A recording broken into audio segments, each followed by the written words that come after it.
Evelyn Carter never imagined that walking into her boss's office with a coffee tray would end with a gun pointed at her chest and a man she thought she knew begging her not to scream. Adrian Voss wasn't just Chicago's most powerful CEO. He was something far darker, far more dangerous. And the moment she saw the truth in his eyes, everything she believed about her carefully controlled life shattered. One choice, 1 week, one irreversible step into a world where love and danger were the same thing. If you want to see how far Evelyn falls into Adrian's world, stay until the end. Hit that like button and comment with your city, so I can see how far this story reaches. The coffee was still hot when Evelyn Carter pushed open the frosted glass door to Adrian Voss's office. She'd timed it perfectly. 3:47 p.m., exactly 13 minutes before his daily debrief with the board. The tray balanced against her hip carried 2 cups, one black, no sugar, the way he took it every afternoon without fail. The second was hers, a ridiculous caramel monstrosity she'd never drink in front of him, but needed to justify the trip from the executive lounge. 8 months. That's how long she'd been Adrian Voss's executive assistant. 8 months of flawless performance, invisible efficiency, and a professional distance so carefully maintained it had become her armor. She knew his schedule better than he did. She knew he preferred emails to calls, that he hated small talk, that he never ate lunch at his desk even when buried in acquisition deals. She knew the exact tone of voice he used when he was about to fire someone. Calm, almost gentle, which somehow made it worse. What she didn't know was why his office door was slightly ajar when it should have been locked. Evelyn hesitated, her fingers tightening on the tray's edge. Adrian's 3:30 had been a private call, blocked out in red on his calendar with no details. He never left the door open during red blocks. Never. She should have walked away. Should have set the coffee on her desk and waited for him to emerge in his usual composed state, all sharp lines and controlled energy. But something felt wrong. The silence coming from inside wasn't the focused quiet of a man on the phone. It was heavier, denser. She nudged the door open with her shoulder. The scene inside stopped her cold. Adrian stood with his back to her, facing the floor-to-ceiling windows that overlooked downtown Chicago. His jacket was gone, his shirt sleeves rolled up past his elbows in a way she'd never seen. His shoulders were rigid, his head bowed slightly, one hand pressed flat against the glass. And he was talking. Not the measured, deliberate cadence she'd come to expect. This was raw, fractured, the voice of a man barely holding himself together. "I don't care what Marcus thinks he can negotiate," Adrian said, his tone sharp enough to cut. "If Petrov wants a war, he'll get one. But it doesn't happen on my streets, and it sure as hell doesn't touch my people." Evelyn's breath caught. The tray shifted in her hands, and one of the cups rattled against its saucer. Adrian spun around. For a single, suspended moment, they stared at each other. His face was a study in contrasts, the same devastatingly handsome features she saw every day, but stripped of their usual polish. His dark hair was disheveled, as though he'd been running his hands through it. His gray eyes, normally so controlled, burned with something she couldn't name. And his jaw was tight, the muscle there jumping like he was grinding his teeth hard enough to crack bone. Evelyn. Her name left his mouth like a curse, or a prayer. She couldn't tell which. She swallowed, forcing her voice to stay level. "Your coffee. I didn't realize you were still... How long have you been standing there?" "I just walked in. I didn't hear anything. I swear." It was a lie, and they both knew it. Adrian's gaze didn't waver. He studied her with an intensity that made her skin prickle, like he could see straight through her carefully constructed professionalism to the panic racing underneath. The phone was still in his other hand, pressed against his thigh. She could hear a faint voice on the other end, tinny and impatient. "I'll call you back," Adrian said into the phone, his eyes never leaving hers. He ended the call with a decisive tap and set the phone on his desk with unsettling care. The silence that followed was suffocating. Evelyn forced herself to move, crossing the room on legs that felt like they might give out. She set the tray on the edge of his desk, her hand steadier than she expected. I'll leave you to it." "Don't." The word froze her in place. She turned slowly, meeting his gaze again. He hadn't moved from his position by the window, but something about the way he stood had changed. The raw edges were still there, but beneath them was something harder, deliberate.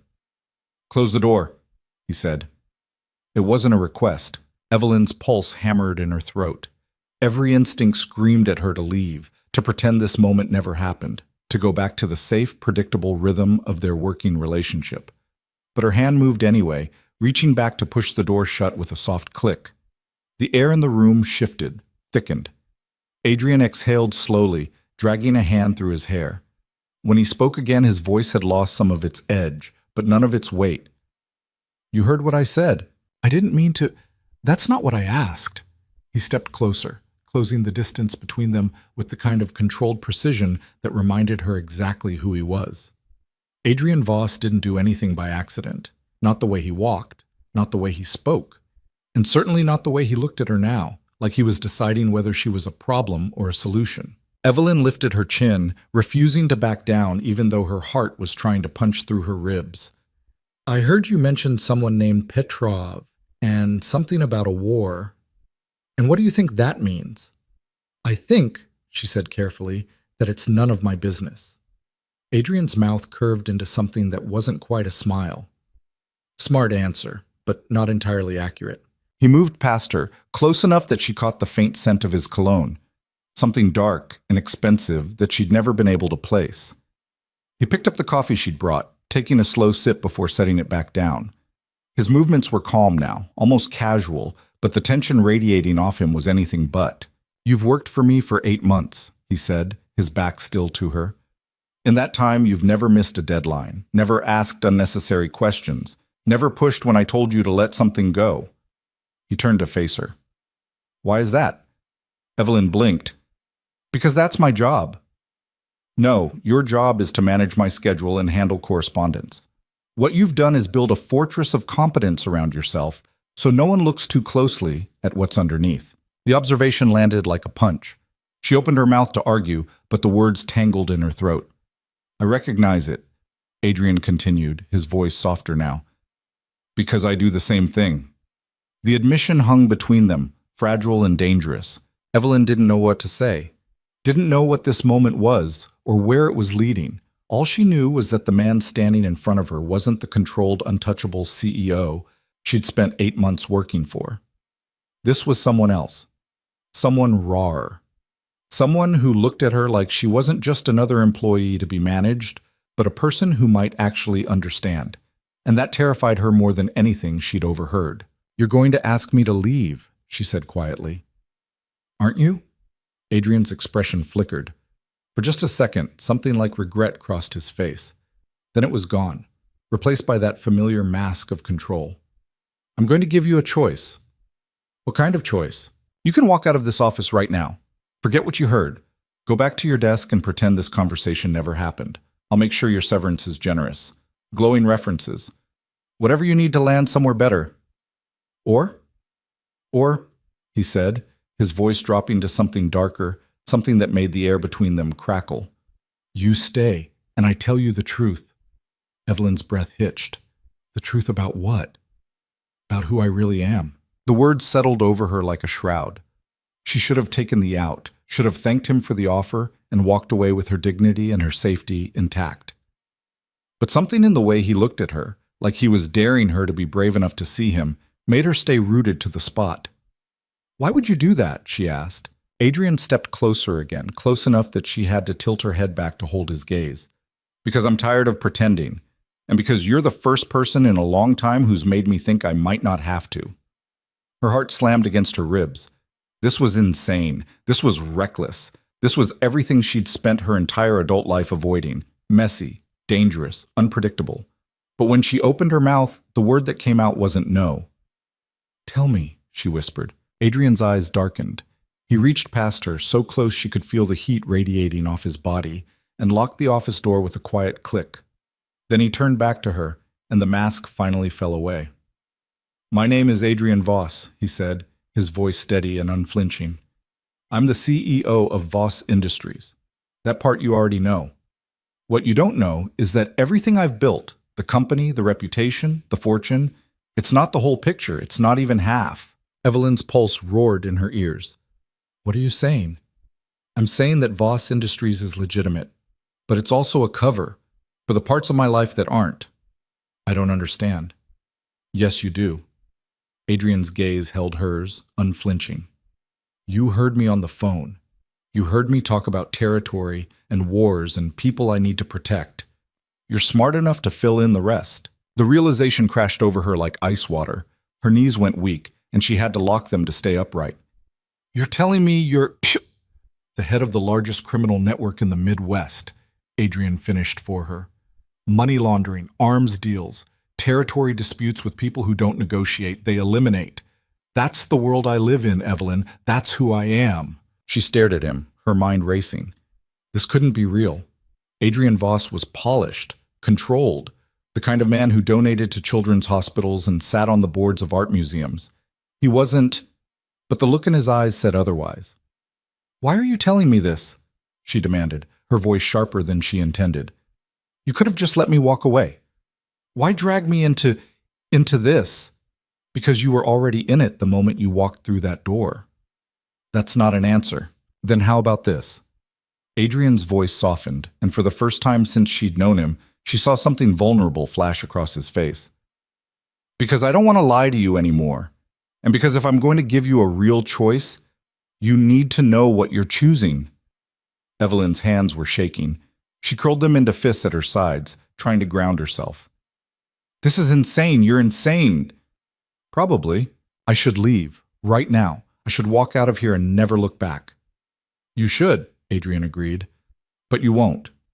You don't know that. Don't I? The challenge in his voice made her chest tighten. Because he was right. She could feel it in the way her feet stayed planted, in the way her eyes refused to leave his. She should have been terrified. Should have been running for the door.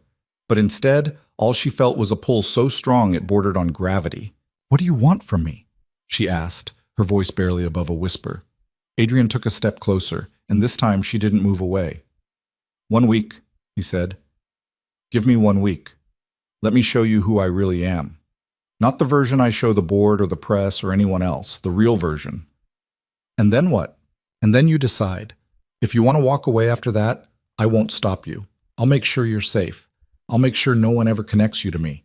But if you stay, he paused, his jaw tightening. If you stay, Evelyn, there's no going back. Her breath came in short, shallow bursts. This was a line she couldn't uncross. She knew that. But the man standing in front of her, stripped of all his defenses, looking at her like she was the only thing anchoring him to the ground. She'd never felt more seen in her life. 1 week, she heard herself say. Adrian's expression shifted, something fierce and almost desperate flickering in his eyes. You're sure? No, she wasn't sure. She wasn't sure about any of this, but she nodded anyway. I'm sure. For a moment, neither of them moved. Then Adrian reached out, his hand hovering near her cheek before he seemed to think better of it and let it drop. We'll start tonight. I'll send a car for you at 7. Wear something comfortable. Where are we going? Somewhere you can see the truth. He stepped back, putting distance between them again, and the mask started to slide back into place. But it didn't fit quite the same way anymore. And Evelyn? Yeah? Thank you. She didn't know what to say to that, so she just nodded. Then she turned and walked out of the office, her legs somehow carrying her back to her desk, even though her entire world had just tilted off its axis. As the door closed behind her, she pressed a hand to her chest, trying to slow her racing heart. 1 week. What the hell had she just agreed to? The black car that pulled up outside Evelyn's apartment building at exactly 7 p.m. was not the kind of vehicle she'd expected. No sleek town car with tinted windows. Instead, it was a matte black SUV with reinforced plating she could spot even from the 3rd floor. The kind of car that screamed security louder than any corporate logo ever could. She'd changed clothes 3 times before settling on dark jeans, a simple black sweater, and boots sturdy enough to run in if she needed to. The thought had made her laugh, a short, slightly hysterical sound that echoed in her empty apartment. What was she doing? The knock on her door came before she could spiral further. She grabbed her jacket and purse, checked her reflection one last time, and opened the door. The man standing in the hallway was not Adrian. He was built like a wall, easily 6'4", broad-shouldered, with the kind of stillness that came from years of training. His dark suit was immaculate, his expression unreadable.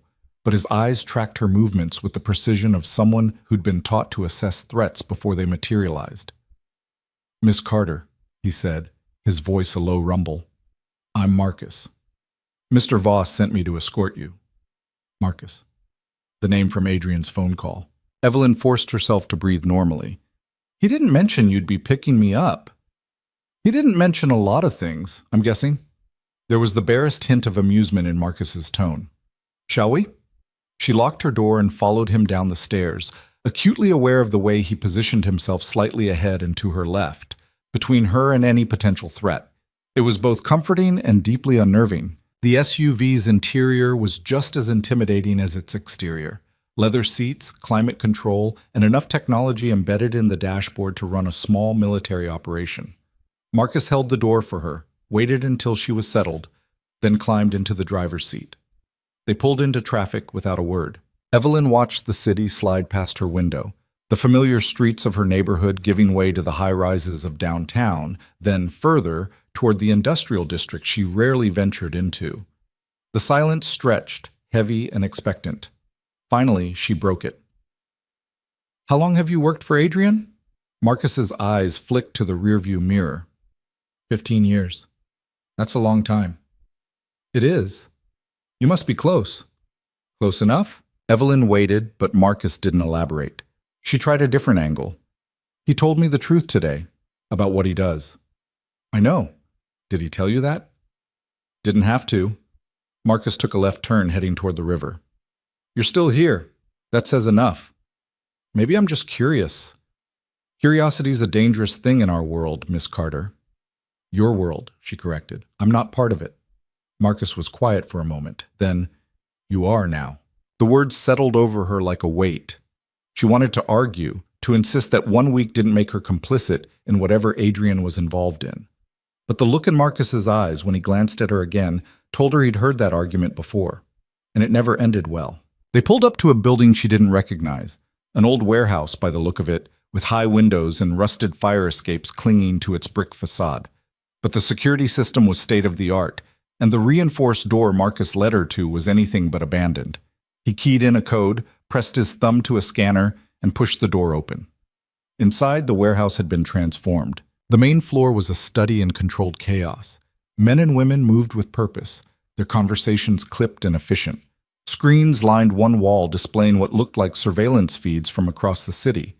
A table in the center was covered in maps, some marked with colored pins, others with handwritten notes in a language Evelyn didn't recognize.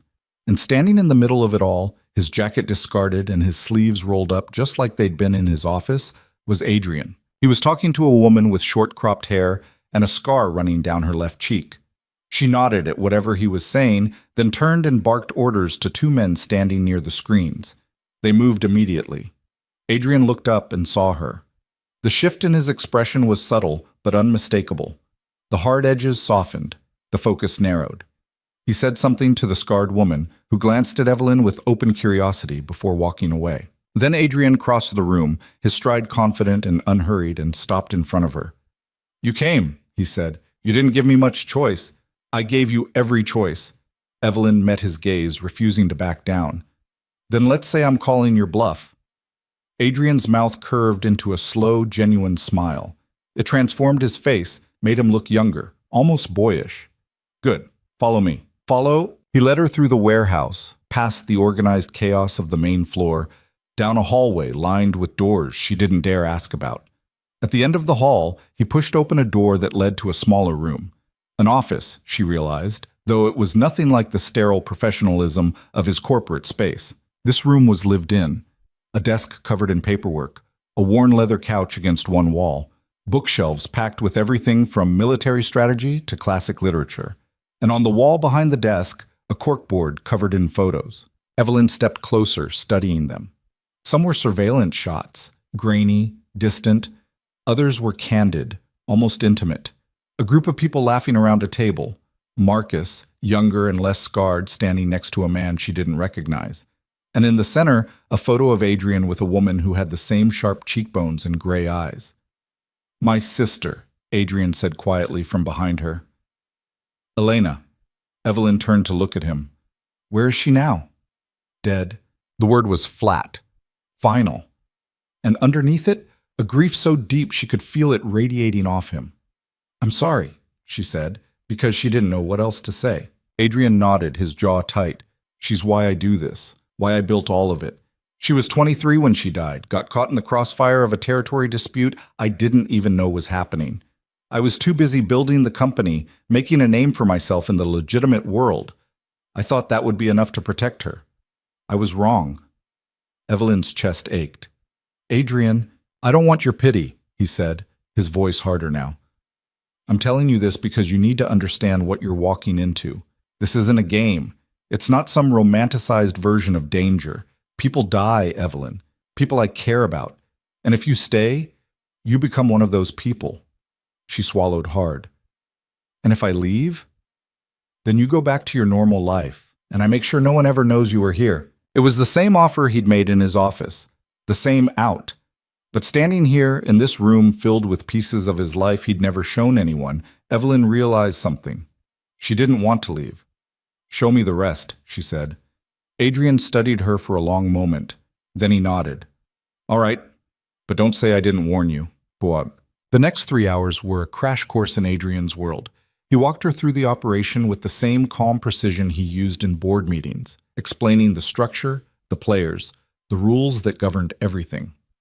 The warehouse wasn't just a base, it was a nerve center coordinating shipments, monitoring rival factions, managing the intricate web of alliances and enmities that kept his empire running. Evelyn met the scarred woman, whose name was Irina, and who served as Adrian's second-in-command. She met a tech specialist named Dev, who looked barely old enough to drink but could hack into any system in the city. She met enforcers and strategists and people whose roles Adrian didn't elaborate on. And through it all, she watched Adrian. He was different here. Sharper, more dangerous, but also more alive. The control he wore like armor in the corporate world was still there, but it wasn't suffocating him. This was where he belonged. By the time they returned to his office, Evelyn's head was spinning. Adrian poured 2 glasses of whiskey from a bottle on his desk and handed her one. "Questions?" She took a sip, letting the burn steady her. "About 1,000. Start with 1. "Why me?" Adrian leaned against the edge of his desk, the glass cradled in one hand. "You want the honest answer?" "Always." "Because you're the first person in 8 months who didn't look at me like I was untouchable. You looked at me like I was human." The confession landed between them, raw and unguarded. Evelyn set her glass down, her hands trembling slightly. "I don't know what you want me to say to that." "I don't want you to say anything. I just want you to stay long enough to figure out if this—" He gestured vaguely at the room, at himself. "If this is something you can live with." She looked at him, really looked at him, and saw the question underneath the words, "Can you see all of me and not run?" And the answer, terrifying and undeniable, was already forming in her chest. "1 week," she said again. Adrian's eyes darkened with something that looked like relief. 1 week. The week started with breakfast at a diner Evelyn had never noticed before, tucked between a pawn shop and a shuttered laundromat on the south side. The kind of place where the coffee was terrible and the eggs were always overcooked, but nobody asked questions and everyone minded their own business. Adrian was already there when Marcus dropped her off, sitting in a booth near the back with a clear view of both exits. He'd traded his tailored suits for dark jeans and a black Henley that made him look less like a CEO and more like exactly what he was. She slid into the seat across from him, still processing the fact that she'd agreed to this, that she'd woken up in her own bed, gone through her normal morning routine, and then willingly gotten into a car that brought her here. "You look tired," Adrian said, pushing a cup of coffee toward her. "I didn't sleep much." "Second thoughts?" "About 100 of them." She took a sip of the coffee and grimaced. "This is awful." "I know, but it's consistent." He gestured around the diner. "This place has been here 30 years. Same owner, same menu, same terrible coffee. That kind of reliability is rare." Evelyn studied him over the rim of her cup. In the harsh fluorescent lighting, she could see the faint scar above his left eyebrow, the slight crookedness of his nose like it had been broken and not set quite right. Details she'd never noticed in the polished confines of his corporate office. "Is this what the week looks like?" she asked. "Bad diners and philosophy about coffee?" Adrian's mouth quirked. "Not exactly. Today you meet the people who keep my world running. The ones who aren't at the warehouse. More introductions? More context. He leaned back, his arm draped along the top of the booth. You saw the operation last night. Now you need to understand the ecosystem, the alliances, the pressure points, the reasons I make the choices I do. A waitress appeared, ancient and uninterested, and took their order without writing anything down. After she shuffled away, Evelyn leaned forward. Tell me about Petrov. Adrian's expression hardened almost imperceptibly. You don't miss much, do you? You mentioned him on the phone, and again last night when you were talking to Irina. He's important. He's a problem. Adrian's fingers drummed once against the table, then stilled. Alexei Petrov runs the Russian pipeline in Chicago. Weapons, mostly, but he's been expanding into my territory. Testing boundaries. And I can't let that stand. But going to war with Petrov means collateral damage I'm not willing to accept. So I'm trying diplomacy first. Does diplomacy usually work in your world? Almost never. But I have to try. The food arrived. Eggs that were indeed overcooked, toast that was burnt on one side, bacon that had gone cold. Evelyn picked at it while Adrian ate with the methodical efficiency of someone who'd learned not to waste time on things like enjoying meals. Where are we going after this? She asked. The docks. There's a shipment coming in I need to oversee. Evelyn's fork paused halfway to her mouth. A shipment of what? Nothing that'll get you arrested just for being there, Adrian said with a slight smile. Medical supplies, actually. Legitimate business. One of my pharmaceutical distributors. You have legitimate businesses? Several. They're useful for moving money and maintaining appearances. Plus, he shrugged. Not everything I do is illegal, just most of it. The casual admission should have shocked her, should have sent her running. Instead, Evelyn found herself almost fascinated by the pragmatism of it. Adrian didn't romanticize what he did, didn't make excuses or try to paint himself as some kind of Robin Hood figure. He simply existed in a world with different rules and played the game better than anyone else. They finished eating in relative silence. Then Marcus drove them east toward the lakefront. The docks were exactly as bleak as Evelyn expected. Concrete and rust and the smell of dead fish mixed with diesel fuel. But the warehouse they pulled up to was clean, efficient, with workers moving in coordinated patterns that spoke of serious organization. Adrian walked through the space like he owned it, because he did. People nodded as he passed, respectful but not obsequious. He stopped to talk to a foreman, asked about a delayed truck, listened to an explanation about traffic on the interstate with the same focus he gave to million-dollar contracts. Evelyn hung back with Marcus, watching.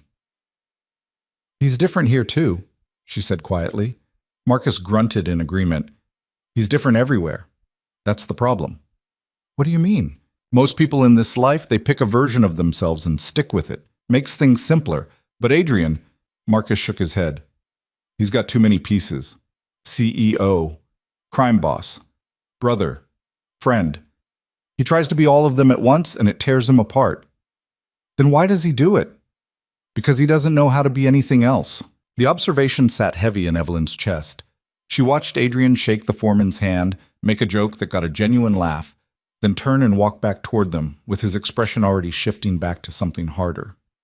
Everything's on schedule, he said. We're done here. They drove north next, into a neighborhood Evelyn recognized from the news. High crime rates, failing schools, buildings that should have been condemned years ago.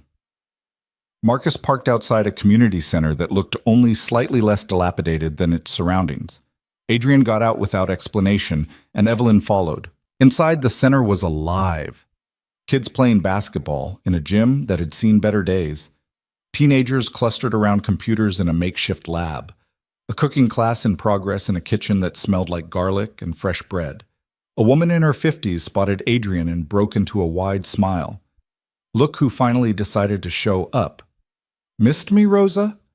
Adrian's whole demeanor shifted, warmth bleeding into his voice, like a cavity misses a dentist. But Rosa hugged him anyway, fierce and quick. Then she turned her sharp gaze on Evelyn. And who's this? Evelyn Carter. She works with me. Works with or works for?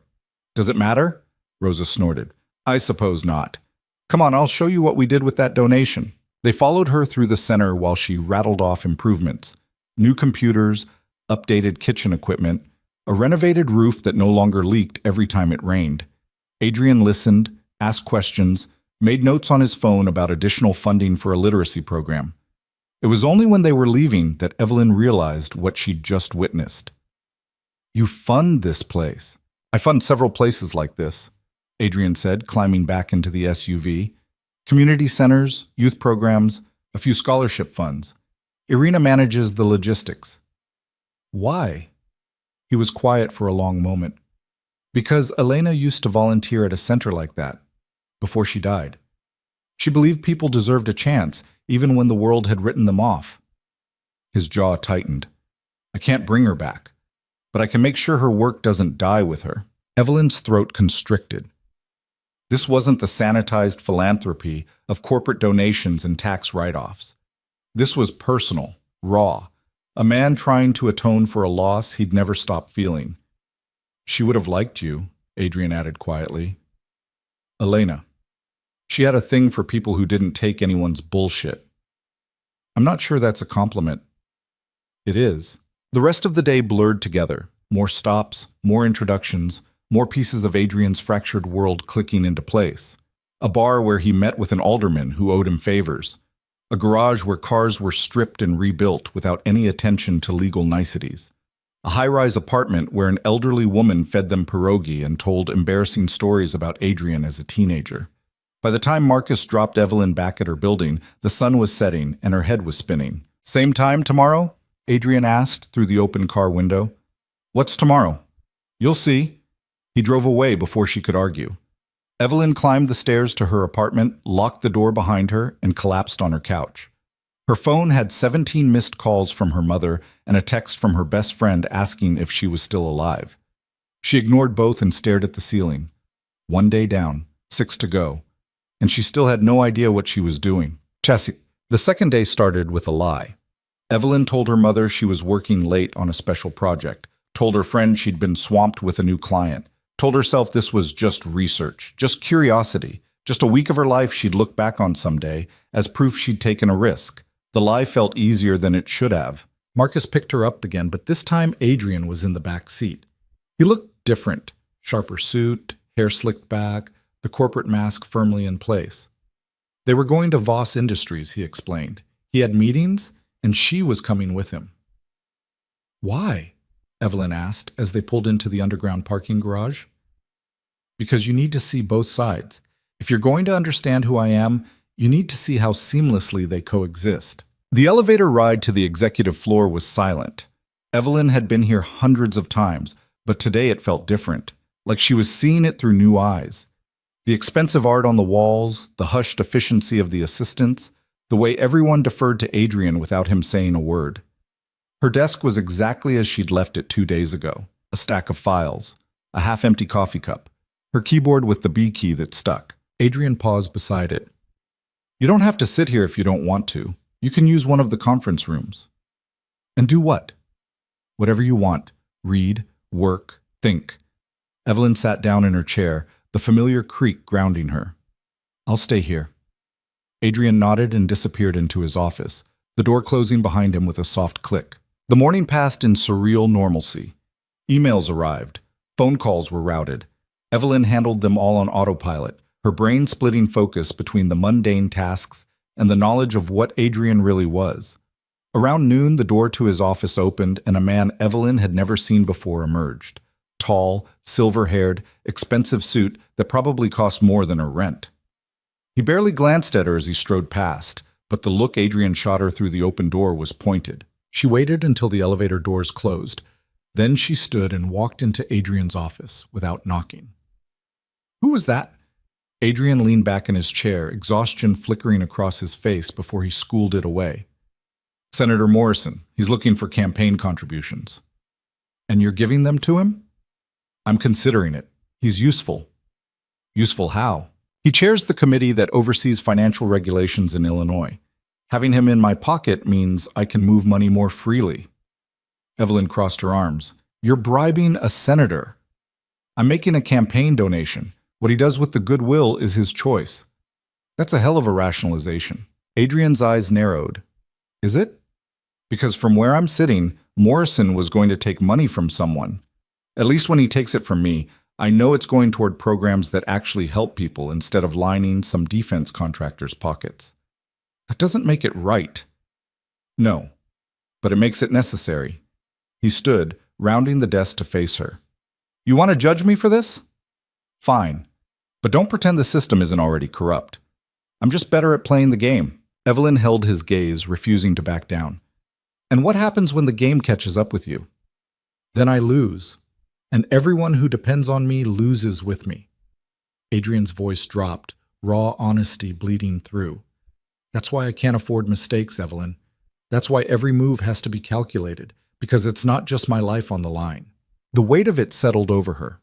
The impossible balancing act he performed every single day, ruthless enough to survive, careful enough to protect the people in his orbit. One wrong step and the whole thing collapsed. I'm not judging you, she said quietly.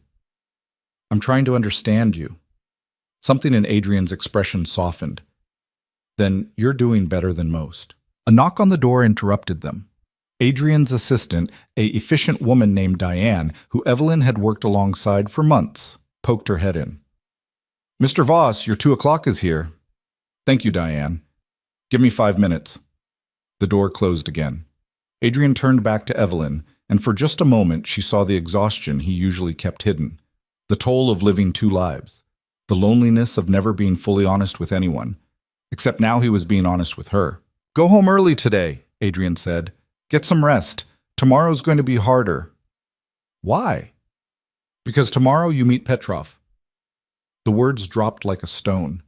Evelyn's pulse kicked up. What? He requested a meeting, neutral ground. I'm bringing you. Adrian, that's insane. That's non-negotiable. His voice was firm now, the CEO tone she recognized. If you want to understand my world, you need to see what happens when diplomacy fails. And with Petrov, it always fails. Evelyn wanted to argue, wanted to tell him this was too much, too fast, too dangerous. But the look in his eyes stopped her. This wasn't about proving a point. This was about showing her the stakes. Fine, she said, but you're explaining the plan before we walk in. Adrian's mouth curved into something that might have been a smile. Deal. The third day brought rain, cold, relentless, the kind that soaked through everything and left the city gray and miserable. Evelyn dressed carefully, choosing dark slacks and a sweater that wouldn't draw attention. Marcus picked her up at noon, and Adrian was already in the car, his focus somewhere distant. Where's the meeting? She asked as they pulled into traffic. A restaurant downtown. Petrov chose it. Is that normal? No. Which means he's either being generous or setting a trap. Adrian glanced at her. My money's on the latter.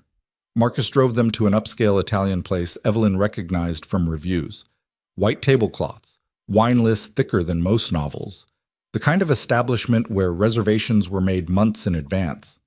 Adrian walked in like he owned it, and maybe he did. The maitre d' led them to a private room in the back without a word. Alexei Petrov was already seated. He was younger than Evelyn expected, maybe early 40s, with pale blonde hair and eyes the color of ice. His suit was impeccable, his posture relaxed, but there was something predatory in the way he watched them enter, like a snake deciding whether to strike. 2 men flanked him, both built like Marcus, but meaner. Neither smiled. Adrian, Petrov said in lightly accented English, punctual as always. Alexei. Adrian took the seat across from him, and Evelyn sat beside him, acutely aware of the way everyone's attention shifted to her. And who is this? Petrov's gaze raked over her, assessing. Evelyn Carter. She's with me. I can see that. Petrov smiled, and it didn't reach his eyes. You usually don't bring guests to our meetings. I'm making an exception. How sentimental. The waiter appeared, took drink orders, disappeared again. The silence that followed was thick enough to choke on. Evelyn forced herself to breathe normally, to keep her hands still in her lap, to project a calm she absolutely did not feel.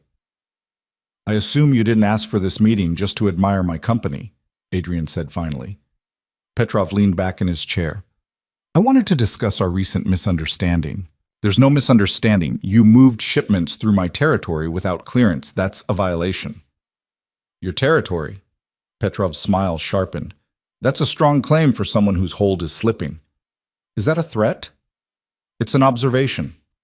Adrian's expression didn't change, but Evelyn felt the temperature in the room drop. If you have something to say, Alexei, say it. Very well. Petrov steepled his fingers. I'm offering you a partnership. You control distribution. I control supply. We split the profit 60-40. 60 in whose favor? Mine, of course. Not interested. Petrov's eyes hardened. You should reconsider. The alternative is less pleasant. The alternative is you trying to take my territory by force and losing half your men in the process. Adrian's voice was calm, almost bored. We've danced this dance before, Alexei. You push. I push back. No one wins. So how about we skip to the part where you accept that Chicago is mine and find somewhere else to expand? And if I don't, then we see how committed you really are. The tension ratcheted up another notch. One of Petrov's men shifted, his hand moving toward his jacket. Marcus, standing behind Adrian, went still in the way that preceded violence. Then Petrov laughed. It was a cold, humorless sound, but it broke the standoff. You have balls, Voss, I'll give you that. I have a functioning brain. The balls are just a bonus. Perhaps. Petrov glanced at Evelyn again, something calculating in his expression. Tell me, Miss Carter, what do you think of all this? Evelyn's heart slammed against her ribs. Every instinct screamed at her to stay quiet, to not draw attention. But Adrian had brought her here for a reason. And if she showed weakness now, Petrov would exploit it. I think, she said carefully, that business negotiations work better when both parties respect boundaries. Petrov's eyebrows rose. Diplomatic, how refreshing. He turned back to Adrian. I like her. Where did you find her? That's none of your concern. Everything about you is my concern, Adrian. You know that. The waiter returned with their drinks, and the conversation shifted to safer topics. Mutual acquaintances, recent news, the kind of small talk that felt obscene given what had just transpired. Evelyn barely tasted the wine she sipped, her entire focus on reading the room. When the meal finally ended, Petrov stood first. Think about my offer, he said to Adrian. You have 1 week. I don't need a week to tell you no. Humor me anyway. Petrov and his men left without another word. The moment the door closed behind them, Adrian's shoulders dropped fractionally. That went well, Marcus said dryly. Define well. No one got shot. Adrian drained the rest of his whiskey. Yet, Evelyn found her voice. He's not going to let this go, is he? No. Adrian looked at her, and the exhaustion was back, heavier now.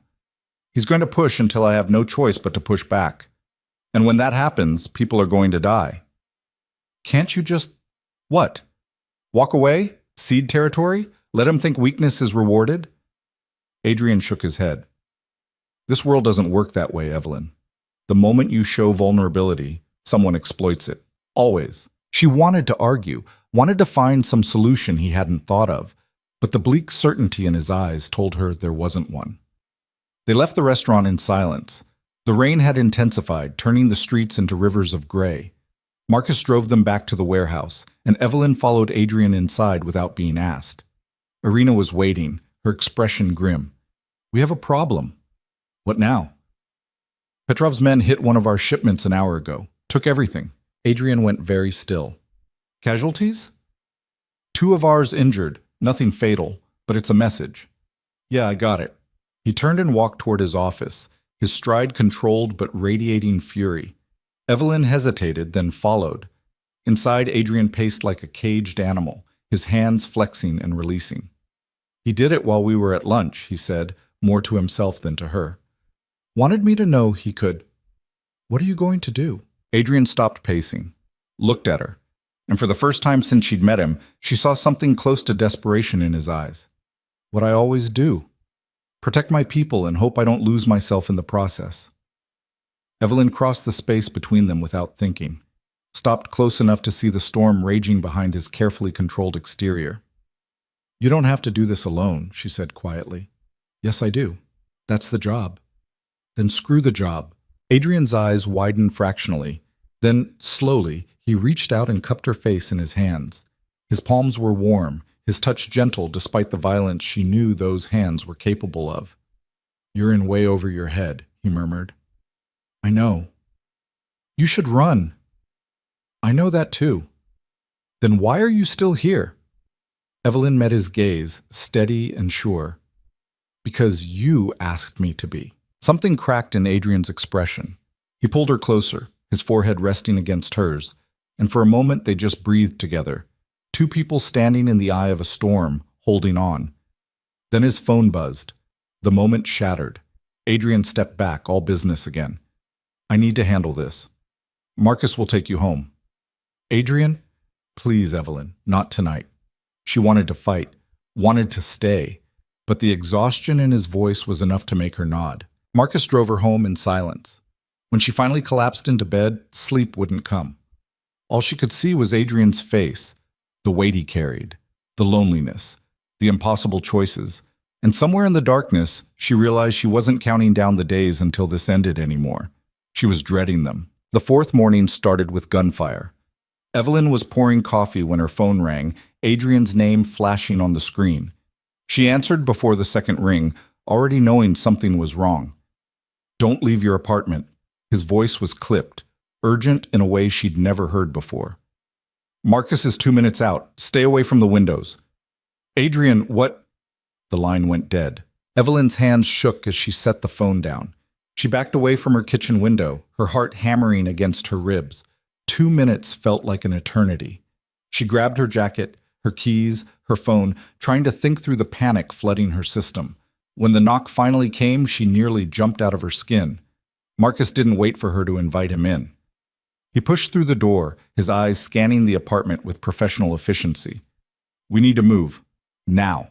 What happened? Petrov happened. Come on. He led her down the back stairs, avoiding the main entrance entirely. The SUV was idling in the alley, engine running. Marcus practically shoved her into the back seat before climbing behind the wheel and pulling out fast enough to make the tires squeal. Where's Adrian? Evelyn demanded. Handling it. That's not an answer. Marcus's jaw tightened. Petrov hit 3 of our locations overnight, burned 1 to the ground. Adrian's coordinating the response. Is anyone hurt? 4 in the hospital. Could have been worse. Evelyn's stomach twisted. This was real. Not some abstract concept of danger, but actual violence with actual consequences. People were hurt because Petrov was pushing, and Adrian was pushing back, and she was somehow caught in the middle of it all. Marcus drove them to the warehouse, taking a route that doubled back on itself twice. Inside, the organized chaos from her first visit had transformed into something sharper. People moved with purpose. Their conversations clipped and tense. Weapons were being checked. Maps updated. Plans made. Adrian stood in the center of it all, his sleeves rolled up and his hair disheveled like he'd been running his hands through it for hours. When he saw Evelyn, something flickered across his face. Relief, maybe, or regret. He crossed to her in 3 long strides. You're okay. You said to stay inside. I stayed inside. I know, I just... He exhaled sharply. I needed to see for myself. Irina appeared at Adrian's elbow, her expression grim. We've got confirmation. Petrov's claiming responsibility. He sent a message. What kind of message? The kind written in gasoline and matches. Irina handed him a tablet. He's not hiding anymore. He wants everyone to know he's coming for you. Adrian's face went cold. He studied the screen for a long moment, then handed it back. Double security on all facilities. Pull everyone back to defensive positions. And get me a location on Petrov. I want to know where he sleeps. Already working on it. Irina walked away, barking orders into her phone. Adrian turned back to Evelyn, and the mask slipped just enough for her to see the exhaustion underneath. I need to ask you something, he said quietly. Okay. Do you trust me? The question caught her off guard. What kind of question is that? A necessary one. Because what happens next, it's going to get ugly. And I need to know if you trust me to keep you safe. Evelyn looked at him, really looked at him, saw the man who'd shown her his world without flinching, who'd been honest when it would have been easier to lie, who was standing in the middle of a war zone and still found the time to make sure she was okay. Yes, she said.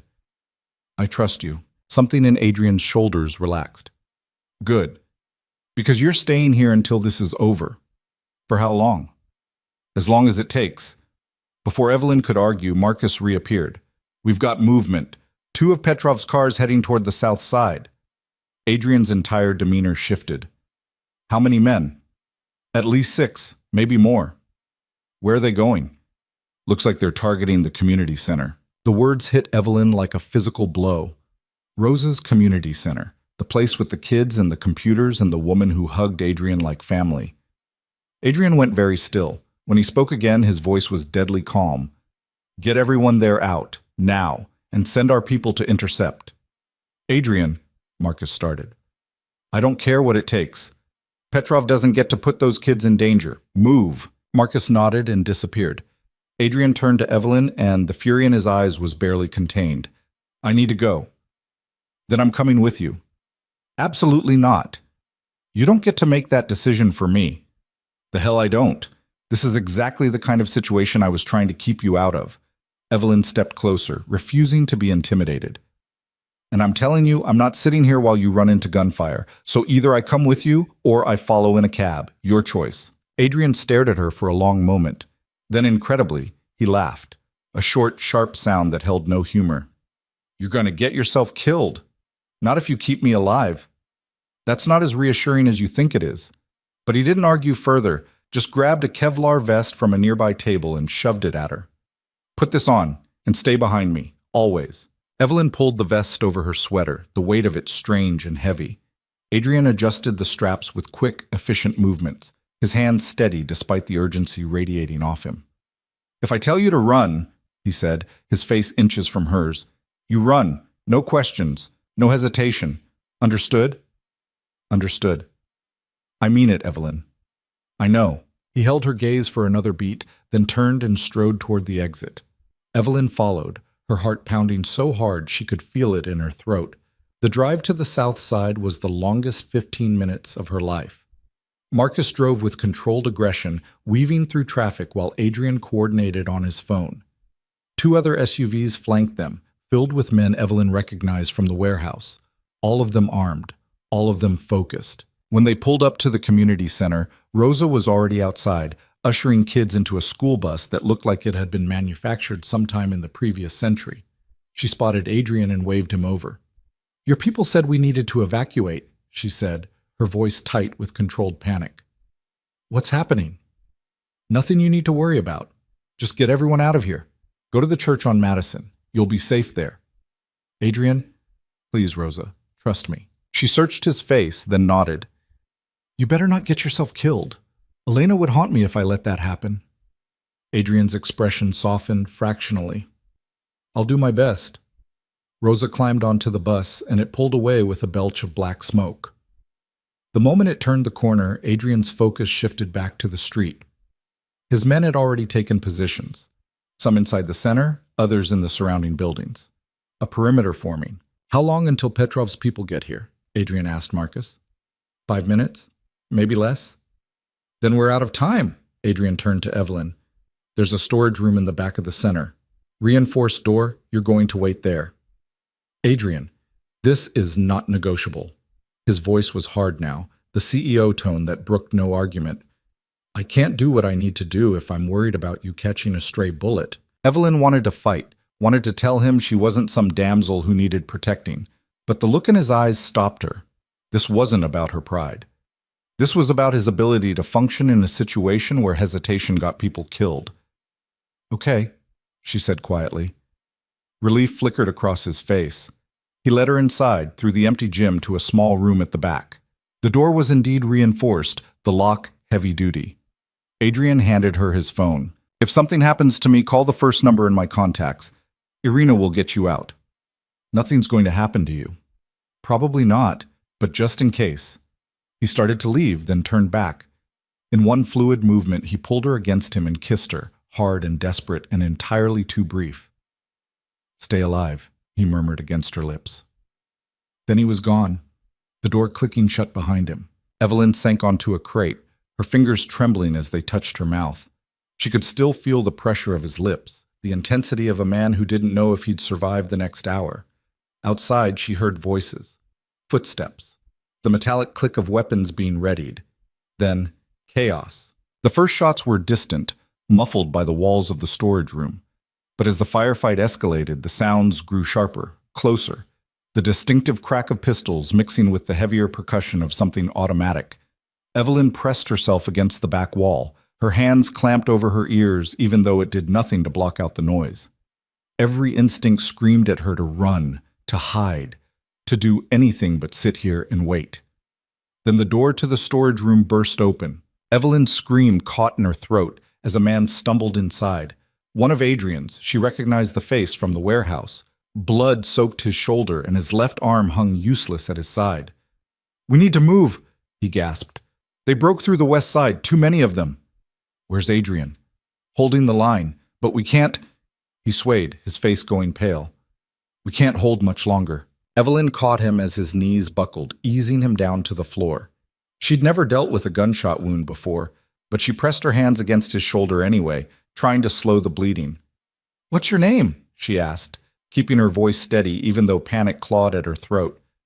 "Danny." "Okay, Danny, you're going to be fine. Just stay with me." He nodded, his breathing shallow. Outside, the gunfire intensified. Then, suddenly, it stopped. The silence was somehow worse. Evelyn held her breath, straining to hear anything. Footsteps, voices, some indication of who had won. The door opened again, and this time it was Marcus.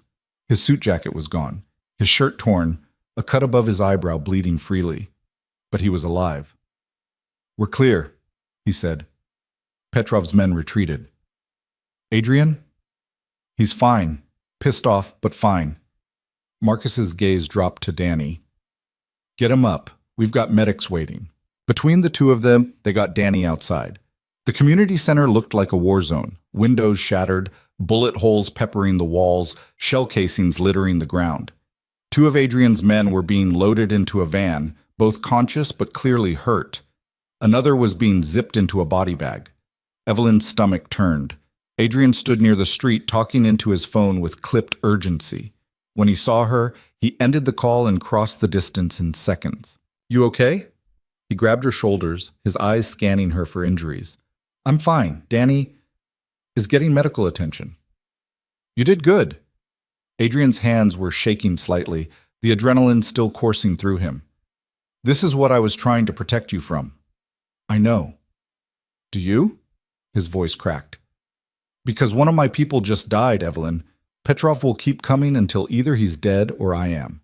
And everyone close to me becomes a target." The reality of it settled over her like a weight. This wasn't some abstract danger anymore. This was real, visceral, the kind of violence that left bodies in its wake. "I want to go home," she said quietly. Something in Adrian's expression shuddered. "Marcus will take you." "That's not— I meant your home, the place you actually live, not the warehouse or the office. I want to see where you go when everything else falls apart." Adrian stared at her. "Why?" "Because we have 3 days left, and I need to know if this is something I can survive." He studied her for a long moment, searching for something. Then he nodded.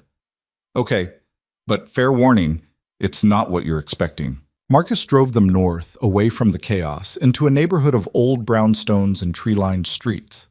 Adrian's building was understated, elegant in the way old money tended to be.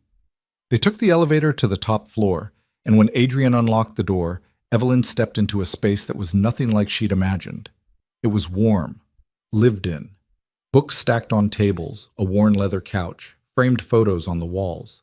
Not the sterile showpiece she'd expected, but a home. Adrian shrugged out of his jacket, tossing it over a chair. "Make yourself comfortable. I need to make some calls." He disappeared into another room, his voice carrying back in muffled fragments. Evelyn wandered through the space, taking in the details. A collection of vinyl records, a chess set mid-game, and on the mantel, a photo of Adrian and Elena, both younger and smiling like they didn't have a care in the world. She was still staring at it when Adrian returned. "That was taken 3 months before she died," he said quietly. "We'd gone to the lake. She loved the water." "She looks happy." "She was, right up until she wasn't." Adrian crossed to the window, looking out at the city lights. "I've been thinking about your question, the one you asked in the storage room." "Which one? Whether this is something you can survive." He turned to face her. The answer is, I don't know. I can protect you from Petrov, from anyone who tries to hurt you because of me, but I can't protect you from what this life does to people, the constant fear, the knowledge that any moment could be your last. That takes a toll that no amount of security can prevent. Evelyn moved to stand beside him. And you live with that every day. I don't have a choice. Everyone has a choice, Adrian. Do they? His laugh was bitter. I built this empire to protect the people Elena cared about, to make sure what happened to her never happened to anyone else under my watch. If I walk away now, it all collapses. The community centers lose funding. The families who depend on my protection become targets. Everything she believed in dies with me. That's not fair to you. Fair doesn't enter into it. Evelyn turned to look at him fully. In the soft light of his apartment, stripped of all the armor he wore in the outside world, Adrian looked younger, vulnerable, like a man carrying the weight of too many ghosts. What if you didn't have to do it alone? She asked. Adrian's eyes darkened. What are you saying? I'm saying that maybe the reason you're drowning is because you won't let anyone help you carry the weight. And you think you can? I think I'm still here. After everything you've shown me, all the ugliness and danger and impossible choices, I'm still here. Adrian reached out slowly, giving her time to pull away. When she didn't, he cupped her face in his hands, his thumb tracing her cheekbone. You're either the bravest person I've ever met or the most foolish. Probably both. He kissed her then, soft and searching, like he was trying to memorize the feel of her. Evelyn's hands found his shirt, fisting in the fabric as she kissed him back with equal intensity. This wasn't the desperate collision from earlier. This was slower, deeper. A promise neither of them was ready to voice. When they finally broke apart, Adrian rested his forehead against hers. Stay tonight, please. Okay. He led her to the bedroom, and they collapsed onto the bed, still fully clothed, exhaustion finally catching up. Adrian pulled her against his chest, his arms wrapped around her like he was afraid she'd disappear if he let go. 3 days, he murmured into her hair. 3 days, Evelyn echoed. But as sleep claimed her, she realized she wasn't counting down anymore. She was counting up, measuring how much deeper she'd fallen, how much harder it would be to walk away, if she even could. When Evelyn woke, sunlight was streaming through unfamiliar windows and Adrian was gone. Panic spiked through her before she heard the sound of his voice drifting from another room. On the phone again, always on the phone. She found him in the kitchen, shirtless and wearing sweatpants, coffee brewing while he paced and talked. When he saw her, his expression softened. I'll call you back, he said into the phone, then set it down. Morning. Morning. Evelyn accepted the coffee he poured, grateful for something to do with her hands. What's the situation? Petrov's gone quiet. Either he's regrouping or he's planning something bigger. Which do you think it is? The second one. Adrian leaned against the counter, his gaze steady on her. We need to talk about what happens next. Okay. The week is almost over. You've seen everything I promised to show you. The legitimate business, the criminal enterprise, the violence that comes with it. You've met my people. You've been shot at. He paused. You've earned the right to make an informed decision. Evelyn's heart constricted. You're asking me to choose. I'm asking you to be honest about what you can live with, what you're willing to risk. Adrian set his coffee down, his hands gripping the edge of the counter like he needed the anchor. Because if you stay, Evelyn, if you choose this, there's no halfway. You're either all in or you're out. And I need to know which it is. The weight of the question pressed down on her. This was the moment. The line she'd been approaching since she first walked into his office and heard him talk about wars and territory and things that shattered her carefully constructed world. Can I ask you something first? She said. Anything. Do you love me? Adrian's eyes widened fractionally. The question had caught him off guard, and for a moment he didn't answer. Then quietly, I'm trying not to. Why? Because loving you means putting you in danger. It means watching you become a target for everyone who wants to hurt me. It means living with the fear that one day I'll fail to protect you and you'll end up like Elena. Evelyn set her coffee down and crossed to him. And if I told you I'm willing to take that risk, then I'd say you're insane. Maybe. Or maybe I've spent my whole life playing it safe, building walls around myself so high that nothing could touch me. And maybe meeting you showed me that living behind those walls isn't really living at all. Adrian's hands came up to frame her face, his touch gentle, despite the intensity in his eyes. You deserve better than this. Better than me. I don't want better, I want you. The words hung between them, raw and irrevocable. Adrian searched her face like he was looking for any trace of doubt, any hesitation that would give him permission to let her go. He didn't find any. You're sure? His voice was rough. I'm terrified. But yes, I'm sure. Adrian kissed her then, deep and consuming, like he was trying to pour everything he couldn't say into the contact. Evelyn kissed him back with equal fervor, her fingers tangling in his hair, her body pressing against his. When they finally broke apart, both breathing hard, Adrian rested his forehead against hers. I can't promise you safety, or normalcy, or any of the things you should be able to expect. I know. But I can promise you honesty, loyalty, and that I will do everything in my power to keep you alive. That's all I'm asking for. Adrian pulled back slightly, his eyes searching hers one more time. Then stay. Not just for the rest of the week.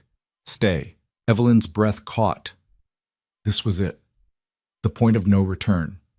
The moment where her old life ended and something new, dangerous and terrifying and exhilarating began. Okay, she whispered. I'll stay. Something fierce and possessive flared in Adrian's eyes. He kissed her again, harder this time, his hands sliding down to her waist.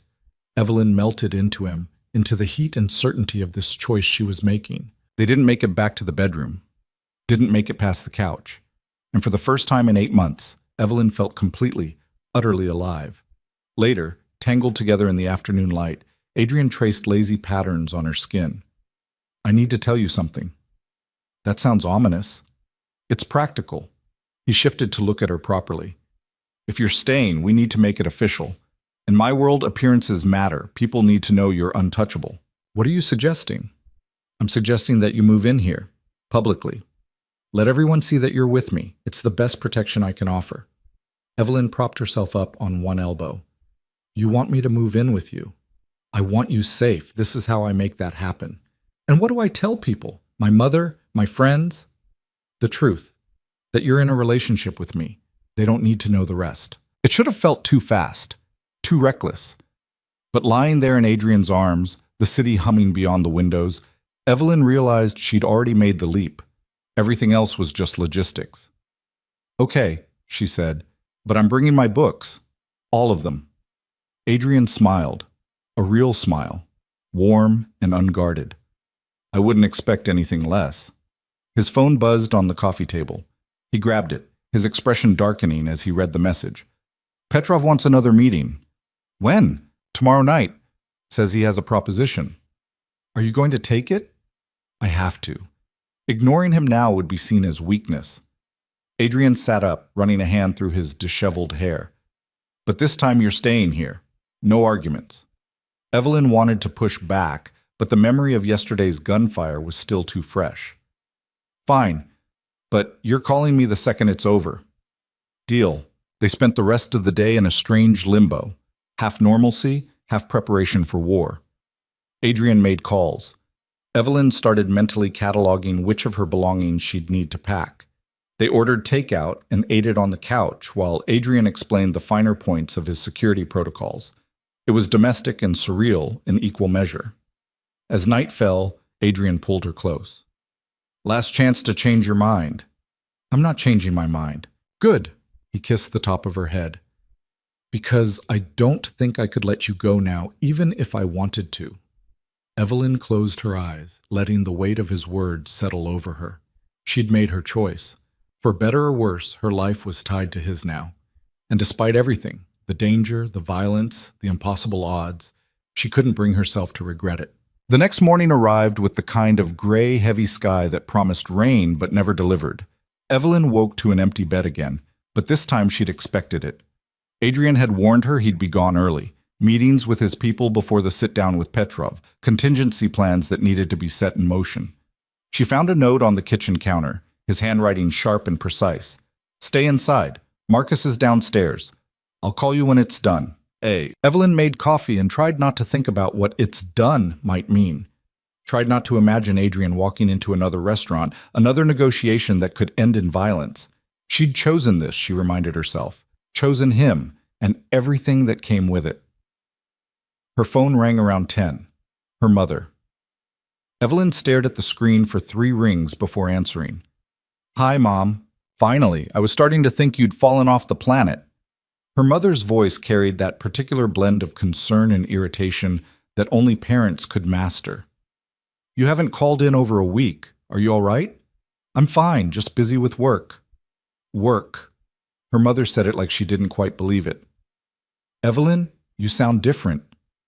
"Different how?" "I don't know, distracted, like your mind is somewhere else." Evelyn closed her eyes.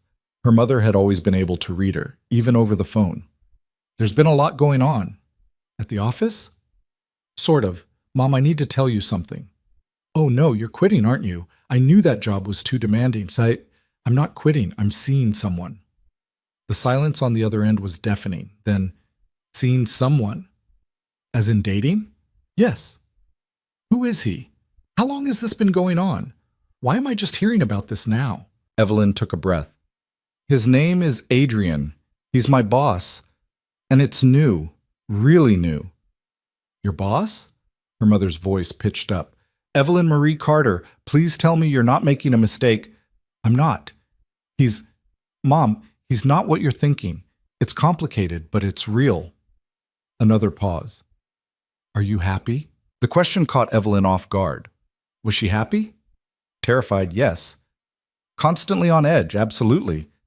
But underneath all of that, there was something else. Something fierce and bright and entirely hers. "Yeah," she said softly. "I think I am." Her mother sighed. "Then I suppose that's what matters. But I want to meet him, soon. And if he hurts you, I don't care how rich or powerful he is. I'll drive to Chicago and handle it myself." Despite everything, Evelyn smiled. "I'll let him know." They talked for a few more minutes, her mother extracting promises to call more often and to bring Adrian to dinner sometime. When Evelyn finally hung up, the apartment felt too quiet, too still. She spent the day trying to distract herself, packing a bag of her essentials from her apartment.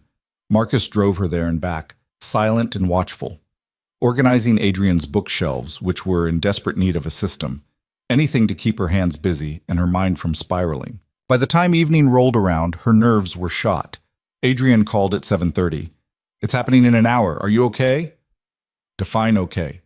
Fair point. She could hear the tension in his voice, the controlled focus he wore before walking into danger. "I need you to promise me something." "What?"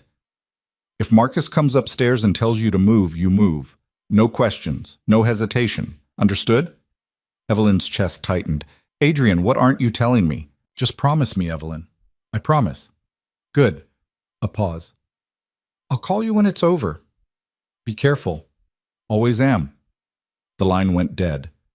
Evelyn set the phone down with shaking hands and resumed her pacing. The apartment felt like a cage now, beautiful and comfortable, but still a cage. The minutes crawled by. 8 o'clock came and went, then 8:30. By 9, Evelyn had worn a path in the hardwood floor. Her phone rang at 9:47. Unknown number. She answered anyway. "Hello?" "Miss Carter." The voice was smooth, accented, familiar. "This is Alexei Petrov." Every muscle in Evelyn's body locked. "How did you get this number?" "I make it my business to know things. You should understand that about me." She could hear the smile in his voice. "I wanted to speak with you directly, woman to woman, as it were." "I have nothing to say to you." "Perhaps not. But I have something to say to you." Petrov's tone shifted, losing its false warmth. "Adrian Voss is a dead man. Tonight, tomorrow, next week. The timeline doesn't matter. He's made too many enemies, stretched himself too thin. And when he falls, everyone close to him falls with him." "Is that a threat?" "It's a kindness. I'm giving you the opportunity to walk away while you still can. Leave Chicago, change your name, start over somewhere Adrian's reach doesn't extend." He paused. "Or stay and die with him. Your choice." Evelyn's hand tightened on the phone. You don't know me very well if you think I scare that easily. Oh, I'm not trying to scare you, Miss Carter. I'm trying to save your life. But if you're determined to throw it away on a man who can't protect you, he sighed, theatrical. Well, I suppose some lessons must be learned the hard way. The line went dead. Evelyn stood frozen, her heart hammering. Then she was moving, grabbing her jacket and Adrian's spare phone, heading for the door. Marcus appeared in the hallway before she made it to the elevator. Where do you think you're going? He asked, blocking her path. Petrov just called me. He knows where Adrian is. He's walking into a trap. Marcus's expression hardened. Get back inside. Now. Marcus, this is exactly what Petrov wants. He rattles you, you panic, and Adrian gets distracted worrying about you instead of watching his own back. Marcus grabbed her shoulders, his grip firm but not painful. The best thing you can do for him right now is trust that he knows what he's doing. And if Petrov's telling the truth, then Adrian has contingencies. He always does. Marcus steered her back toward the apartment. Please, Miss Carter, don't make this harder than it already is. Evelyn wanted to argue, to push past him and do something, anything, instead of standing here helpless. But the look in Marcus's eyes stopped her. He was scared too, hiding it better, but scared nonetheless. She went back inside. The waiting was agony. Evelyn checked her phone every 30 seconds, willing it to ring. She paced. She sat. She paced some more. By 10:30, she'd convinced herself that something had gone catastrophically wrong. Then, finally, her phone buzzed. Adrian's name. She answered before it finished the first ring. Are you okay? I'm fine. His voice was rough, exhausted. It's over. What happened? Not on the phone. I'm coming to you. 20 minutes. He hung up. Evelyn sank onto the couch, her legs suddenly unable to hold her weight. He was alive. That was what mattered. Everything else was just details. When Adrian finally walked through the door, he looked like he'd been through hell. His shirt was torn, blood splattered across the collar. Not his, she hoped.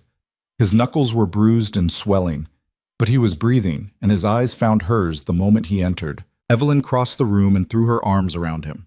Adrian caught her, holding on like she was the only thing keeping him upright. I thought, her voice broke.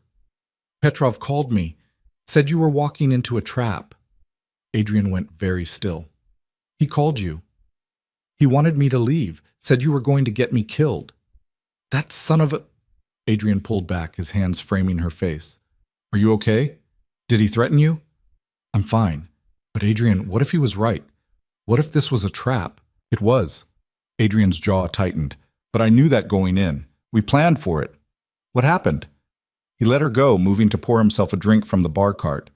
The whiskey disappeared in 2 swallows. Petrov brought twice as many men as we agreed on, had them positioned around the building, ready to move in if things went south. But we had our own people in place. The moment his men made a move, we shut them down. Did anyone die? 3 of his. None of ours, though Marcus took a hit to his vest. He'll have a hell of a bruise tomorrow. Adrian refilled his glass but didn't drink, just stared into the amber liquid. Petrov tried to run, didn't make it far. Evelyn's stomach dropped. Is he dead? No, but he's in no condition to cause problems for a while. Adrian finally looked at her. It's done, Evelyn. The war's over. Just like that? Just like that. Petrov's organization is scattered. Without him, they'll turn on each other trying to fill the power vacuum. By the time they regroup, I'll have fortified every inch of territory he was trying to take. It should have felt like a victory. Should have brought relief. Instead, Evelyn just felt hollow. How many times? She asked quietly. What? How many times are you going to have to do this? Fight off someone trying to take what's yours. Survive another attempt on your life. How many times, Adrian? He set the glass down. I don't know. That's not good enough. It's the only answer I have. Adrian crossed to her, his expression raw. This is the life, Evelyn. There's always another Petrov, another threat, another fight. It doesn't end. Then what's the point? The point is survival, protection, making sure the people who depend on me stay safe. He reached for her hands, lacing their fingers together. The point is that tonight I came home to you, and tomorrow I'll do it again, and the day after that, for as long as I can. Evelyn's eyes burned. That's not enough. I know, but it's all I've got. She pulled away, needing space to think. Petrov said something else. He said you're stretched too thin, that you've made too many enemies. He's not wrong. So change it, consolidate, pull back from the edges, and fortify what matters. Adrian laughed, sharp and bitter. You make it sound so simple. Isn't it? No, because every inch I give up is an inch someone else takes. Every alliance I break creates a new enemy. This empire, it only exists because I hold every piece together through sheer force of will. The moment I show weakness, the whole thing collapses.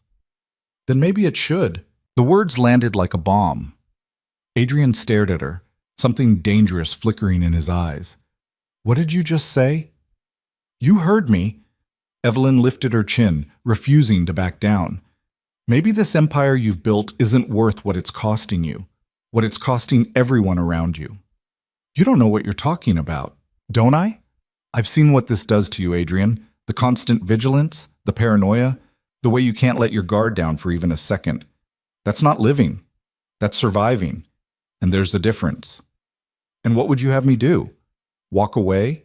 Abandon everyone who depends on me? I'm saying there has to be a middle ground, a way to protect people without destroying yourself in the process. Adrian's hands clenched into fists. You've been in this world for a week, and you think you understand it better than I do? I think you're so buried in it you can't see a way out anymore. Evelyn's voice cracked. I'm not asking you to give up everything. I'm asking you to consider that maybe, just maybe, there's another way. For a long moment, Adrian just looked at her. Then he turned and walked to the window, his shoulders rigid with tension. My father built this empire, he said quietly. Spent 30 years clawing his way up from nothing. He taught me that in this world you're either predator or prey. There's no middle ground. Your father was wrong. Was he? Adrian turned to face her. Because everything I have, everything I've built, it's because I followed his rules. I made the hard choices. I did the things that needed to be done, no matter the cost. And look where it's gotten you. Alone, exhausted, fighting a war that never ends. I'm not alone anymore. The words hung between them. Evelyn's breath caught. You asked me yesterday if I loved you, Adrian continued, his voice rough. I said I was trying not to, but the truth is I failed. I love you, Evelyn, and that terrifies me more than any enemy ever could. Evelyn's chest constricted. Why? Because love is a weakness. It's leverage. It's a knife someone can use to cut me open. Adrian crossed to her, his movement slow and deliberate. But standing here, looking at you, I don't care. Let them use it. Let them try. As long as I get to keep you. She reached up, cupping his face in her hands. Then keep me. But not by building higher walls, not by fighting harder. Keep me by letting me in.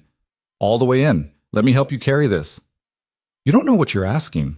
Yes, I do. And I'm asking anyway. Adrian's eyes searched hers, looking for doubt, for hesitation. He wouldn't find any. Evelyn had made her choice. Now she needed him to make his.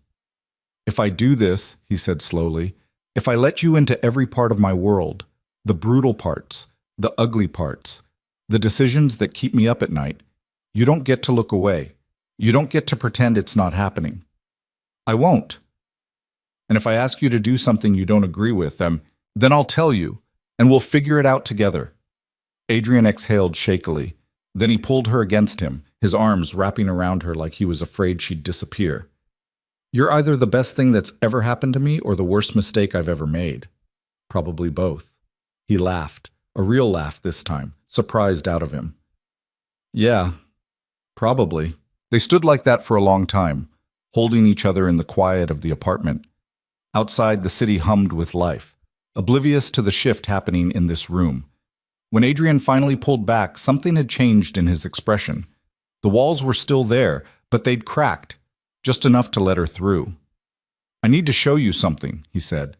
He led her to his office, a room she'd only glimpsed in passing. Inside, he pulled a leather-bound ledger from a locked drawer and set it on the desk. This is everything, he said. Every account, every operation, every person on my payroll. I keep it offline, off the books. Only 3 people know it exists. Me, Marcus, and Irina. Evelyn stared at the ledger. Why are you showing me this? Because you asked me to let you in. This is me letting you in. Adrian opened the ledger, revealing pages of meticulous handwriting. You want to help me find a middle ground?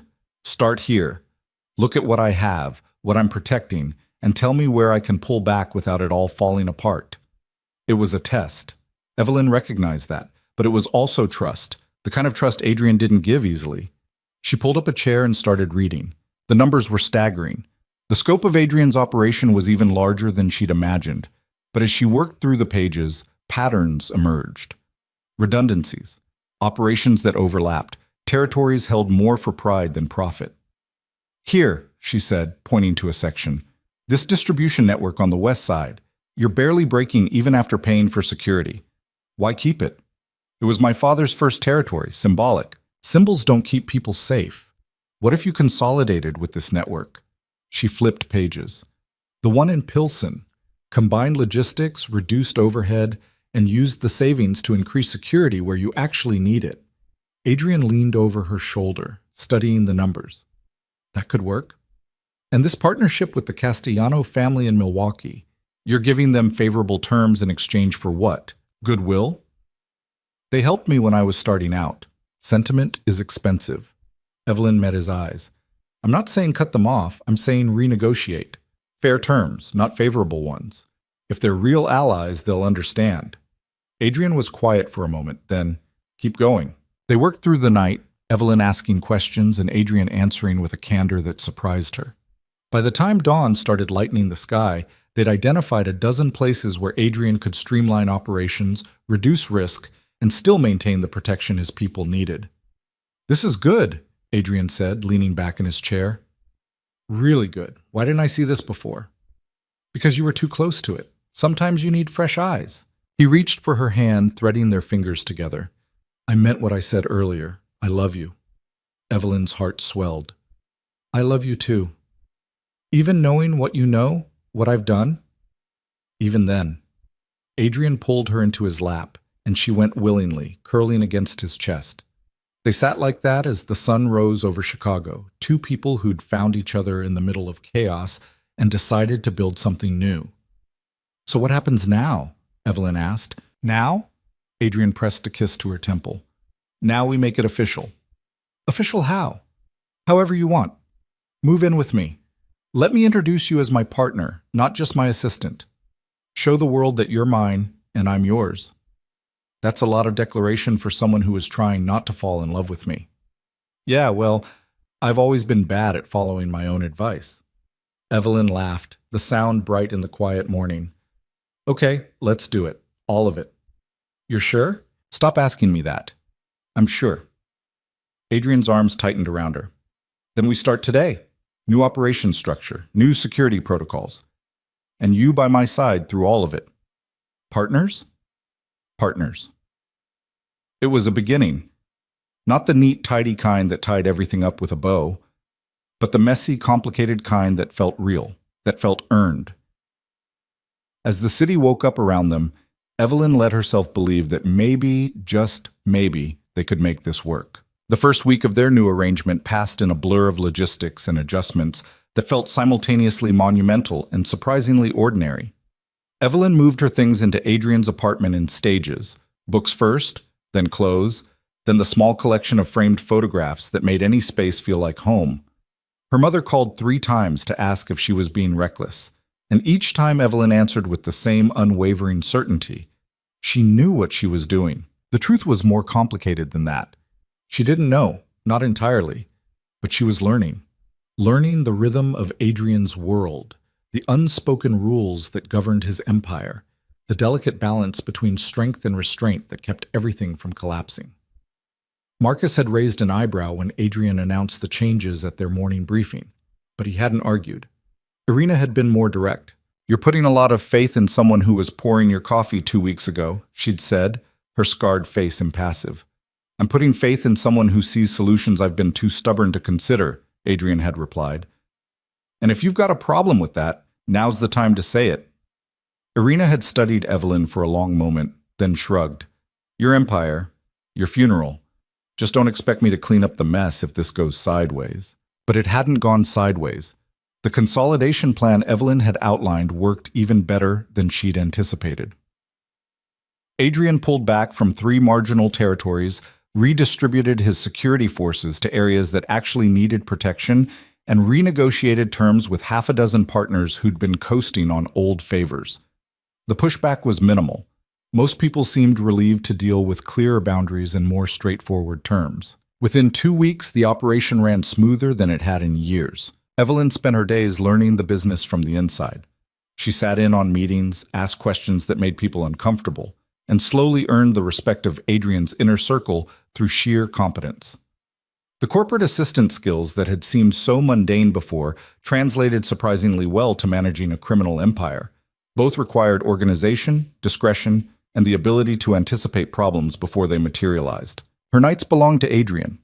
They'd fall into bed exhausted, talk until their words blurred together, and wake up tangled in each other like they were afraid separation might break the spell. He told her about Elena in pieces, small memories that surfaced at odd moments. She told him about her own ghosts, the reason she'd built walls so high, even she'd forgotten what they were protecting. It should have been perfect, or at least close to it, but 3 weeks after Petrov's failed ambush, the cracks started showing. It began with small things. Adrian working later, coming home tense and distant, conversations that used to flow easily now punctuated by silences that stretched too long. Evelyn would catch him staring at nothing, his mind clearly somewhere else. And when she asked what was wrong, he'd just shake his head and say everything was fine. Everything wasn't fine. She finally confronted him on a Thursday night. Adrian had come home at midnight, moved through the apartment like a ghost, and poured himself a drink without saying a word. Evelyn watched him from the bedroom doorway, her patience finally snapping. "Talk to me," she said. Adrian didn't turn around. "Nothing to talk about." "That's a lie." "Evelyn, don't." She crossed the room, positioning herself between him and the window. "Don't shut me out. Not after everything." Adrian's jaw tightened. For a moment she thought he'd walk away, retreat behind those walls he'd worked so hard to lower. Then something in his shoulders sagged. "I'm losing control," he said quietly. "Of what?" "Everything. The consolidation? It was the right move, I know that. But it made me look weak. People are testing boundaries again. Small things, but they add up." He set the glass down, his hands bracing against the window ledge. "And I keep thinking about what you said, about this empire costing too much, and wondering if you were right." Evelyn's chest tightened. "Adrian, I built this to protect people, to make sure what happened to Elena never happened to anyone else. But how many people have died because of decisions I made? How many families destroyed because I chose power over peace?"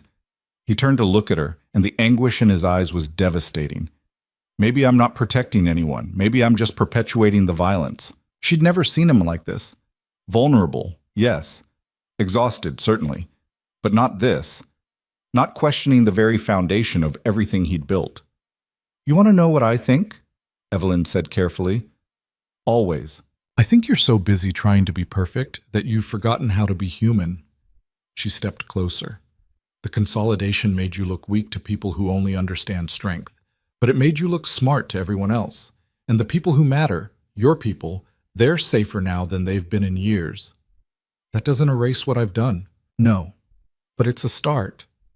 Evelyn reached for his hands. "You asked me once if I could see all of you and not run. The answer is yes. Even the parts that scare you, even the mistakes. But you have to let me help carry it, Adrian. You can't do this alone anymore." His fingers tightened around hers. "I don't know how to let go." "Then learn. We'll figure it out together." Adrian pulled her against him, his face buried in her hair. They stood like that for a long time, the city lights painting shadows across the floor. When he finally spoke, his voice was raw. "I want to marry you." Evelyn's breath caught. She pulled back to look at him, searching his face for any sign of doubt. Found none. "That's... Adrian, we've barely been together a month. I know. And I know it's fast. But I've spent my entire adult life making calculated decisions, weighing risks, planning 3 moves ahead. And for once, I want to do something reckless. Something that's just for me." His hands framed her face. "I want to marry you, Evelyn. Not because it makes strategic sense or provides protection or any of the reasons that would justify it. I want to marry you because I love you, and because life is too short to waste time pretending I don't. Evelyn's eyes burned. This was insane, reckless, the kind of decision she would have talked herself out of a month ago. But standing here, looking at the man who'd torn down every wall she'd built and shown her what it meant to be truly seen, "Yes," she said. Adrian's eyes widened. "Yes? Yes, I'll marry you, but on one condition. Name it." "We do it our way. No big ceremony, no political alliances disguised as a wedding, just us and the people who actually matter." A smile broke across Adrian's face, genuine and unguarded, and so beautiful it made her chest ache. "Deal." He kissed her then, deep and consuming, and Evelyn kissed him back with everything she had. They made love slowly, urgently, like they were sealing a promise neither of them fully understood yet. And when they finally fell asleep tangled together, Evelyn felt something settle in her chest. A sense of rightness that had nothing to do with logic and everything to do with trust. The next morning, Adrian announced it to his inner circle over breakfast at the warehouse. Marcus choked on his coffee. Irina actually laughed, a sharp, surprised sound. "You're serious," Irina said. "Completely. How long have you two even been together?" "Long enough." Adrian's hand found Evelyn's under the table. "We're doing this. Small ceremony next week. Just family. I'd like you both there." Marcus recovered first. "If you're happy, boss, then congratulations. But we need to talk about security protocols." "Already handled," Adrian interrupted. "Private location. Limited guest list. No advance notice to anyone outside this room." "And what happens when people find out?" Irina asked. "Because they will. And they're going to see it as exactly what it is, you making her untouchable. That's the point." Adrian's voice was firm. "Evelyn is part of this now. Anyone who wants to get to me has to go through her, and I'm making it crystal clear that won't end well for them." Evelyn squeezed his hand, grateful and terrified in equal measure. This was protection, yes. But it was also a target. The moment Adrian made her his wife, she became leverage. A weakness his enemies could exploit. But when she looked at him, saw the fierce determination in his eyes, the absolute certainty that he would burn down anyone who tried to hurt her, she believed him. They spent the next week planning in secret. Rosa helped Evelyn find a dress, simple, elegant, nothing like the elaborate gown her mother would have chosen. Adrian secured a venue through a friend who owed him favors, a small chapel on the edge of the city that had seen better days but still held a worn kind of beauty. The guest list was smaller than small. Marcus and Irina. Dev, the tech specialist who'd helped coordinate their security. Rosa, who cried when Adrian asked her to stand in for the family he'd lost. And at the last minute, Evelyn called her mother. The conversation was predictably difficult. "Married?" her mother had shrieked. "Evelyn, you've known this man for a month. 5 weeks, actually. That's not better. What about your job, your apartment, your entire life?" "My life is here now, Mom. With him." "And what happens when it doesn't work out? When you realize you've made a terrible mistake?" Evelyn had taken a breath, choosing her words carefully. "Then I'll deal with it. But I'm doing this, with or without your blessing." The silence on the other end had been painful. Then quietly, "Do you love him?"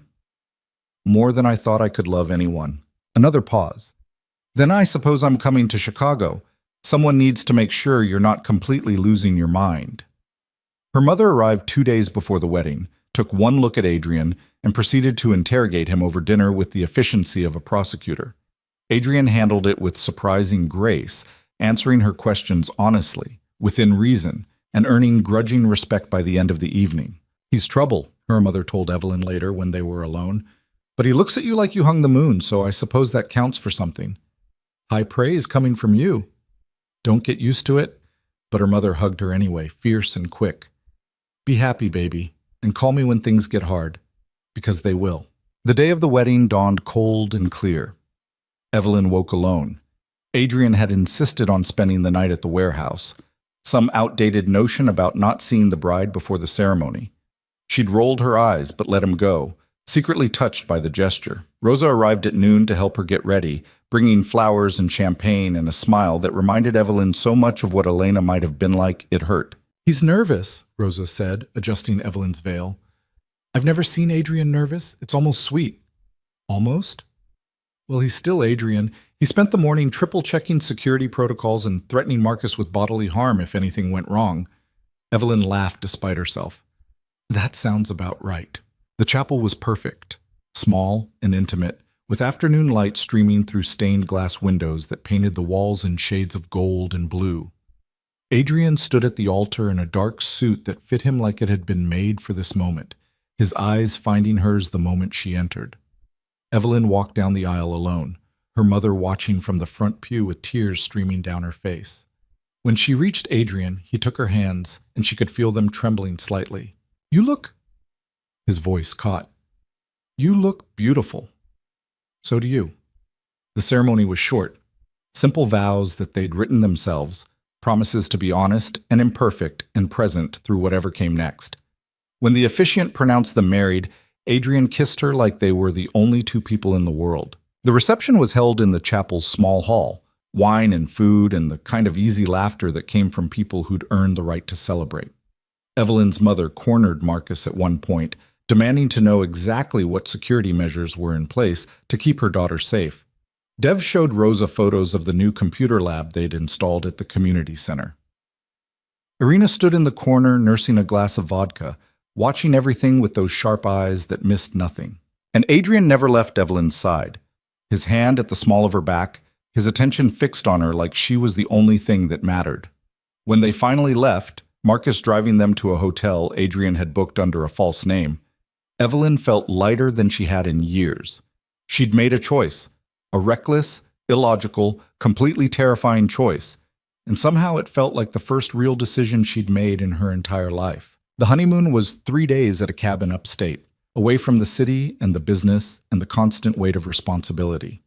They spent it talking and not talking, making love and making plans, existing in a bubble where the outside world couldn't touch them. On the last night, lying in bed with Adrian's arm draped across her waist, Evelyn finally asked the question that had been building since that first week. Do you think we're going to make it? Adrian was quiet for a moment. Honestly? Always. I don't know. The odds aren't great. We're building something in the middle of a world designed to tear people apart. And there are going to be days when you hate me for dragging you into this. Probably. But I think... He shifted to look at her properly. I think if we're honest with each other, if we don't try to be perfect, if we remember that we're on the same side even when we disagree, I think we have a shot. Evelyn traced the line of his jaw with her fingertips. That's not very romantic. You want romance, I'll give you romance. You're the love of my life, and I'd burn down the world for you and all that. Much better. Adrian smiled, pressing a kiss to her forehead. I mean it, though. Every word. I know. They fell asleep like that, wrapped around each other, and when Evelyn woke the next morning, she felt ready. Ready to go back to Chicago, to step into the life they were building together, to face whatever came next. The return to reality was jarring, but manageable. Word of their marriage had spread. Impossible to keep something like that quiet for long. The reactions ranged from supportive to skeptical to openly hostile. A few of Adrian's business associates sent gifts with barely concealed mockery. Others reached out with genuine congratulations, recognizing that Evelyn brought something to the table Adrian had been missing. The consolidation continued. Adrian restructured 3 more operations, cutting loose partnerships that had become liabilities and strengthening the ones that mattered. Evelyn worked beside him, her input becoming as valued as Irina's or Marcus's. She learned to read the room, to identify when someone was lying, to understand the language of power that governed every interaction. It wasn't easy. There were days when the violence of Adrian's world felt like too much, when she'd see something that made her question every choice that brought her here. Days when Adrian's walls went back up and she had to fight to tear them down again. Days when they fought, screaming matches that ended with both of them exhausted and raw and somehow more honest than before. But there were also moments of surprising grace. Walking into the community center and seeing kids' faces light up because the programs Adrian funded had given them a future. Watching Adrian negotiate a truce that prevented bloodshed instead of causing it. Lying in bed at 3 in the morning while he talked about his fears and failures, trusting her to hold them without judgment. 3 months after the wedding, Evelyn got a call from her former colleague at Voss Industries. The woman was leaving, she said, and they needed someone to fill the position. Did Evelyn know anyone? I might, Evelyn said carefully. What are the requirements? Someone who's organized, discreet, and doesn't ask too many questions when Mr. Voss has mysterious meetings. Evelyn almost laughed. I'll see what I can do. She mentioned it to Adrian that night over dinner, takeout from the terrible diner he still insisted had the best terrible coffee in Chicago. You could go back, he said quietly. If you wanted, take the position. Have something that's yours. I have plenty that's mine. You know what I mean, a career outside of this. Outside of me. Evelyn set down her fork. Is that what you want? I want you to be happy. And if that means keeping one foot in the legitimate world, Adrian? She waited until he looked at her. I'm exactly where I want to be. This life we're building, it's messy and complicated and sometimes terrifying. But it's ours. And I wouldn't trade it for anything. Relief flickered across his face. You're sure? How many times are you going to ask me that? Until I believe it. She reached across the table, taking his hand. Then believe it now. I chose you. I keep choosing you. Every single day. Adrian's fingers tightened around hers. I love you. I love you too. Even when you're impossible. Especially when I'm impossible. 6 months in, the landscape shifted again. One of Petrov's former lieutenants reached out, requesting a meeting. Adrian was skeptical, but Evelyn convinced him to hear the man out. The meeting revealed that Petrov's organization had indeed imploded, and the surviving members were looking for someone to bring order to the chaos. I don't want your territory, Adrian told the man, a wiry fighter named Victor with eyes that had seen too much. I want stability. Then help us establish it. Be the mediator. We'll pay for the privilege. Adrian looked at Evelyn. She gave a small nod. Fine, Adrian said, but on my terms. No bloodshed, clean transfers of power, and if anyone violates the agreement, they answer to me. Victor agreed. Within a month, Adrian had brokered peace between 4 warring factions and established himself not as a conqueror, but as a broker of order. It was a new role, one that required different skills than the ones his father had taught him. But it worked. The violence didn't stop completely. It never would, not in this world. But it decreased, became more targeted, less likely to catch innocents in the crossfire. Rosa called it a miracle. Irina called it lucky. Marcus just shook his head and said Adrian had gotten soft. Maybe I have, Adrian said later, alone with Evelyn in his office. But I'm okay with that. Good, because soft looks good on you. He pulled her into his lap, burying his face in the curve of her neck. I keep waiting for the other shoe to drop, for this to fall apart. It might, someday, but not today. No, not today. A year after that first conversation in his office, Evelyn stood in the same community center where Rosa had hugged her and told her to keep Adrian alive. They were dedicating a new wing, a library and computer lab funded entirely by Adrian's restructured operations. The kids who would use it had no idea where the money came from, and that was exactly how it should be. Adrian gave a short speech, his words simple and heartfelt. When it was over, a little girl approached him shyly, holding out a drawing she'd made, a crude but enthusiastic sketch of a superhero. Is this for me? Adrian asked, crouching down to her level. The girl nodded. My teacher says you help people, so I made you this. Adrian's throat worked. He took the drawing carefully, like it was made of glass. Thank you. I'll keep it forever. The girl beamed and ran back to her class. Adrian stood slowly, staring at the paper in his hands. Evelyn slipped her hand into his. You okay? Yeah. His voice was rough. Better than okay. They left together, Marcus trailing behind at a respectful distance. In the car, Adrian unfolded the drawing again, smoothing out the creases. Elena would have loved this, he said quietly. I think she would have loved what you've built. All of it. Even the parts that aren't exactly legal, especially those parts, because they're keeping people safe. Adrian looked at her, and the weight in his eyes had lifted. Not completely. It would never be completely gone, but enough that he could breathe, enough that he could live. Thank you, he said. For what? For seeing me, for staying, for making me believe I could be something other than what my father taught me to be. Evelyn leaned her head on his shoulder. You're welcome, but you did the hard part. I just reminded you it was possible.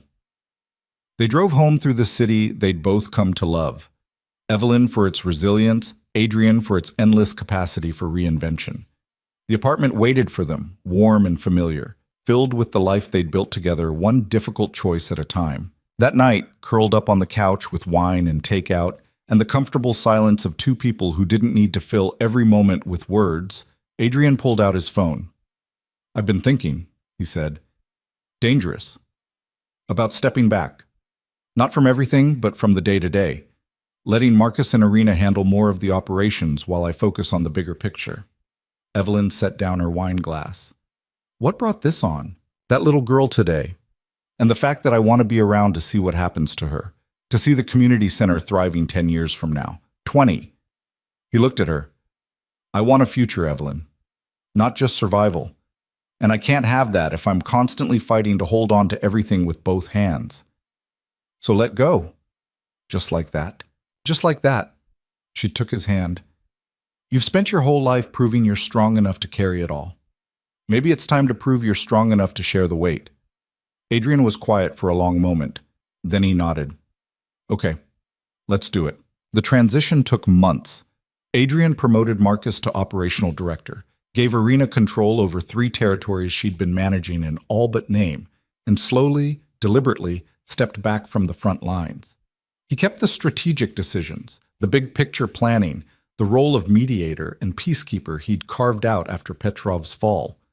But he stopped carrying everything alone. The change in him was gradual but undeniable. He smiled more, slept better, started talking about plans that extended beyond the next crisis. He and Evelyn took weekends away, little escapes that reminded them there was a world beyond empires and territories and the constant calculation of risk. 2 years after they married, on a quiet Sunday morning in the apartment they'd made home, Adrian woke Evelyn with coffee and a question. Do you ever regret it? Evelyn took the coffee, blinking sleep from her eyes. Regret what? Choosing this. Me. All of it. She sat up, studying him in the morning light. He looked younger now than he had when she first met him. The weight of isolation finally lifted, the walls finally down. No, she said simply. Not once.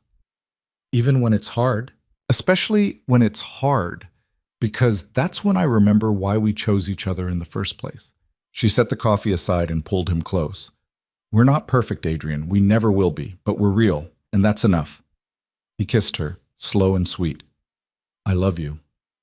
I love you too. They stayed in bed until noon, talking about nothing and everything, about the community center's expansion plans, about Marcus's engagement to a woman none of them had seen coming, about the garden Evelyn wanted to plant on the apartment's roof, about the future they were building, one imperfect choice at a time. Because that was the thing about love in a world built on power and violence and impossible odds. It didn't erase the darkness, didn't make the choices easier or the stakes lower, but it gave you a reason to keep fighting, to keep building, to keep believing that maybe, just maybe, you could carve out something good in the middle of all the chaos. And for Evelyn Carter Voss, standing on the rooftop of their building watching the sun set over Chicago, with her husband's arms wrapped around her, that was more than enough. It was everything.